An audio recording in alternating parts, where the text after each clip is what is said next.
ASNS stock analysis and ASNS stock prediction. Is it a buy right now? Watch this 1-minute video till the end to find out.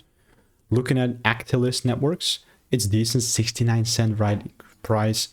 With all that to say, if I go to the daily chart here, it's just in a bearish range. I mean, look, I'm trying to be kind of not nice.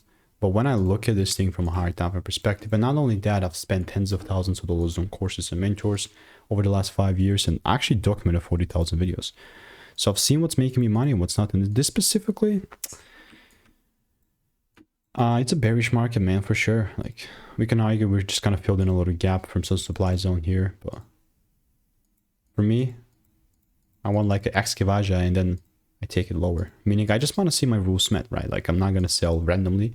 So I'm waiting, being patient. And if you do want to learn how I'm making 5-10K per month trading, click the first link in the description and get my free emails. Goodbye and enjoy.